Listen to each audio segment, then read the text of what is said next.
Chapter 19.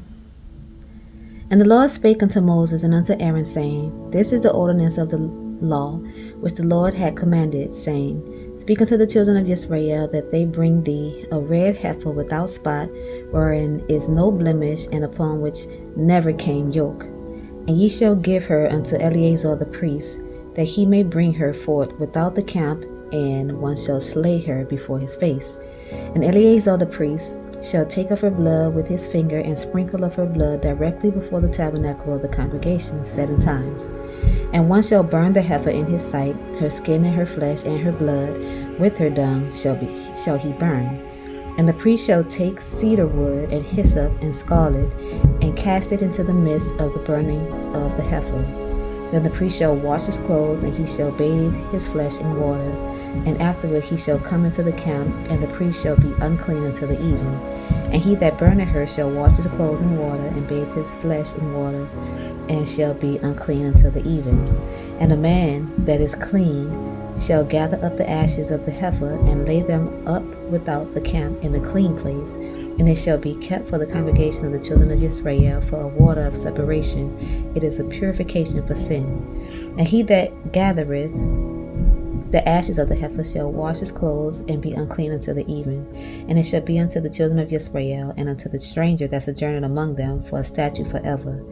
He that toucheth the dead body of any man shall be unclean 7 days. He shall purify himself with it on the 3rd day. And on the 7th day he shall be clean. But if he purify not himself the 3rd day, then the 7th day he shall not be clean. Whosoever toucheth the dead body of any man that is dead, and purified not himself, defileth the tabernacle of the Lord, and that soul shall be cut off from Israel, because the water of separation was not sprinkled upon him. He shall be unclean, his uncleanness is yet upon him. This is the law when a man dieth in a tent. All that come into the tent, and all that is in the tent shall be unclean 7 days. And every open vessel which had no covering bound upon it is unclean. And whosoever toucheth one that is slain with a sword in the open fields, or a dead body, or a bone of a man, or a grave, shall be unclean 7 days. And for an unclean person they shall take of the ashes of the burnt heifer of purification for sin, and running water shall be put thereto in a vessel. And a clean person shall take hyssop, and dip it in the water, and sprinkle it upon the tent, and upon all the vessels, and upon the person that were there, and upon him that toucheth a bone, or one slain, or one dead, or a grave. And the clean person shall sprinkle upon the unclean on the 3rd day, and on the 7th day, and on the 7th day he shall purify himself, and wash his clothes, and bathe himself in water, and shall be clean at even. But the man that shall be unclean, and shall not purify himself, that soul shall be cut off from among the congregation, because he hath defiled the sanctuary of the Lord. The water of separation had not been sprinkled upon him, he is unclean.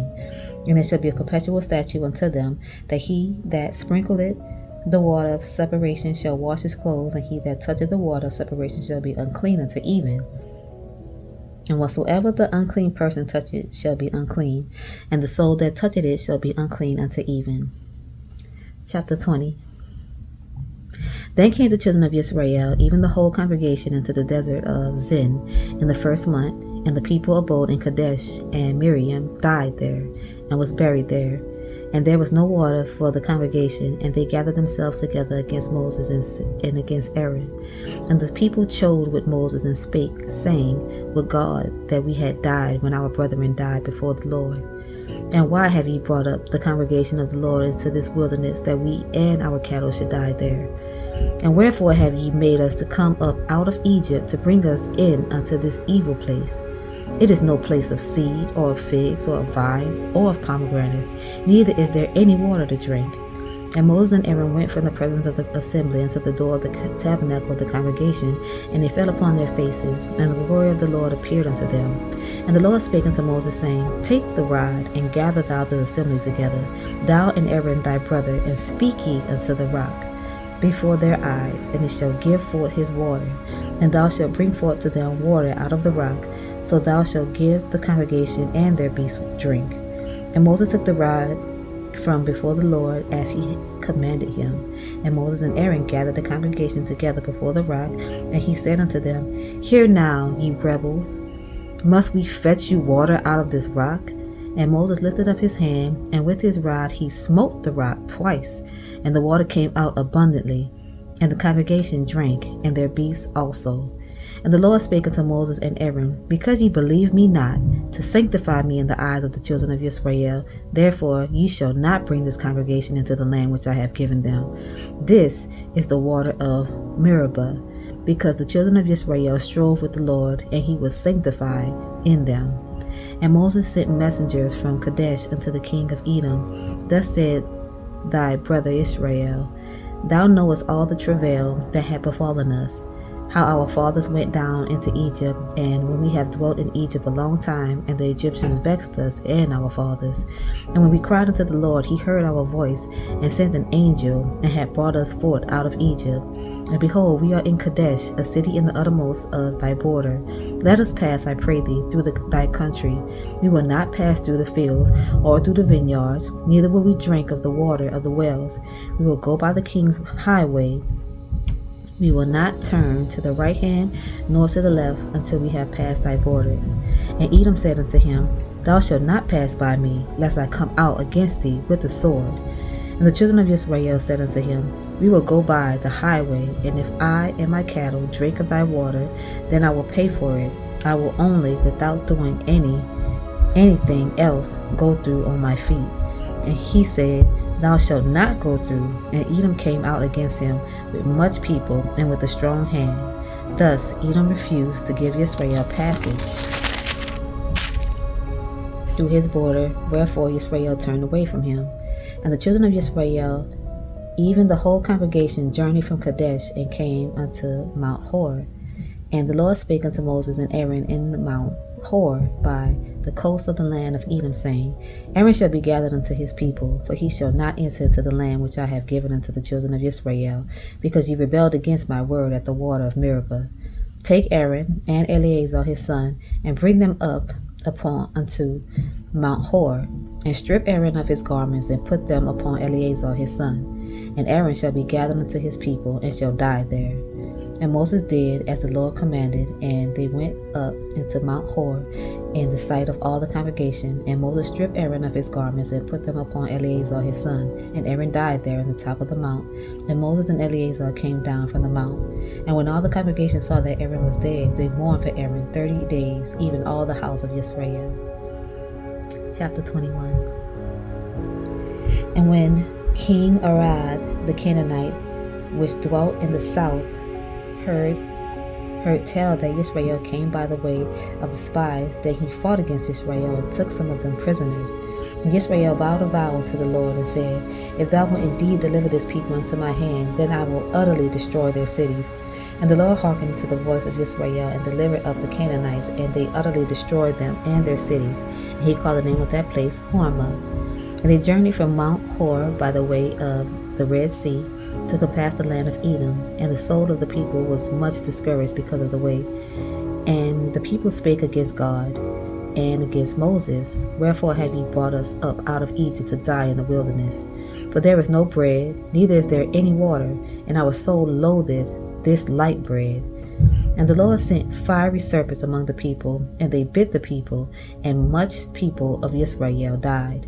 Therefore the people came to Moses and said, We have sinned, for we have spoken against the Lord and against thee. Pray unto the Lord that he take away the serpents from us. And Moses prayed for the people. And the Lord said unto Moses, Make thee a fiery serpent, and set it upon a pole. And it shall come to pass that every one that is bitten, when he looketh upon it, shall live. And Moses made a serpent of brass, and put it upon a pole. And it came to pass that if a serpent had bitten any man, when he beheld the serpent of brass, he lived. And the children of Israel set forward and pitched in Obath. And they journeyed from Obath and pitched in Arim, in the wilderness which is before Moab, toward the sunrising. From thence they removed and pitched in the valley of Zered. From thence they removed and pitched on the other side of Arnon, which is in the wilderness that cometh out of the coast of the Amorites. For Arnon is the border of Moab, between Moab and the Amorites. Wherefore it is said in the book of the wars of the Lord, what he did in the Red Sea and in the brooks of Arnon, and at the stream of the brooks that goeth down to the dwelling of Ar, and lied upon the border of Moab. And from thence they went to Beer, that is the well whereof the Lord spake unto Moses, Gather the people together, and I will give them water. Then Yisrael sang this song, Spring up, O wells, sing ye unto it. The princes digged the well, the nobles of the people digged it, by the direction of the lawgiver, with their staves. And from the wilderness they went to Mattanah, and from Mattanah to Nahaliel, and from Nahaliel to Bamoth, and from Bamoth in the valley that is in the country of Moab, to the top of Pisgah, which looketh toward Jeshimon. And Yisrael sent messengers unto Sihon, king of the Amorites, saying, Let me pass through thy land. We will not turn into the fields or into the vineyards. We will not drink of the waters of the well, but we will go along by the king's highway until we be past thy borders. And Sihon would not suffer Yisrael to pass through his border, but Sihon gathered all his people together and went out against Yisrael into the wilderness. And he came to Jahaz and fought against Yisrael. And Yisrael smote him with the edge of the sword, and possessed his land from Arnon unto Jabbok, even unto the children of Ammon, for the border of the children of Ammon was strong. And Yisrael took all these cities, and Yisrael dwelt in all the cities of the Amorites, in Heshbon and in all the villages thereof. For Heshbon was the city of Sihon, the king of the Amorites, who had fought against the former king of Moab, and taken all his land out of his hand, even unto Arnon. Wherefore they that speak in Proverbs say, Come into Heshbon, let the city of Sihon be built and prepared. For there is a fire going out of Heshbon, a flame from the city of Sihon. It had consumed Ar of Moab, and the lords of the high places of Arnon. Woe to thee, Moab, thou art undone, O people of Chemosh. He hath given his sons that escaped, and his daughters in captivity unto Sihon, king of the Amorites. We have shot at them. Heshbon is perished even unto Dibon, and we have laid them waste even unto Naphtha, which reacheth unto Medeba. Thus Israel dwelt in the land of the Amorites, and Moses sent to spy out Jazer, and they took the villages thereof, and drove out the Amorites that were there. And they turned and went up by the way of Bashan, and Og, the king of Bashan, went out against them, he and all his people, to the battle of Edrei. And the Lord said unto Moses, Fear him not, for I have delivered him into thy hand, and all his people in his land, and thou shalt do to him as thou didst unto Sihon, king of the Amorites, which dwelt at Heshbon. So they smote him and his sons and all his people until there was none left him alive, and they possessed his land. That's it for tonight. Good night.